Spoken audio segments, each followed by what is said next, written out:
بسم اللہ الرحمن الرحیم۔ شروع اللہ کا نام لے کر بڑا مہربان نہایت رحم والا ہے۔ آج ہم پڑھیں گے بسم اللہ الرحمن الرحیم کی کیا فضیلت ہے، اس سے کیا ہم کو فائدے ملتے ہیں، جس میں رسول اکرم صلی اللہ علیہ وسلم نے کیا فرمایا۔ بسم اللہ الرحمن الرحیم کے کیا پڑھنے سے ہمیں کیا ملتا ہے۔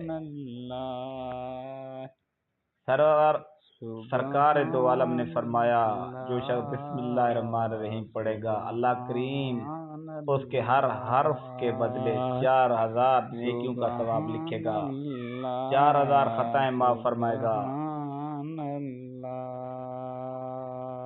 4000 درجے بلند فرمائے گا۔ بسم اللہ الرحمن الرحیم کے کل 19 حروف ہیں، ایک مرتبہ اسے پڑھنے سے 76000 نیکیوں کا ثواب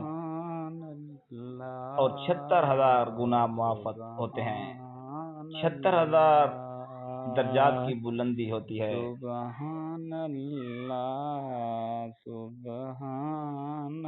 حضرت علی سے روایت ہے کہ ایک شخص نے بسم اللہ کو بڑی عمدگی اور خوبی سے پڑھا تو اس کی بخشش ہو گئی۔ ایک مرتبہ حضرت خالد بن ولید سے کچھ مجوسیوں نے عرض کیا کہ آپ ہمیں کوئی ایسی نشانی بتائیں کہ جس سے ہم پر اسلام کی حقیقت واضح ہو۔ کفار کے پاس انتہائی خطرناک زہر تھا، آپ نے اس زہر کو اپنے ہاتھ میں لیا اور بسم اللہ الرحمن الرحیم پڑھ کر سارا پی لیا۔ بسم اللہ کی برکت سے اس زہر قاتل نے آپ پر کوئی اثر نہ کیا۔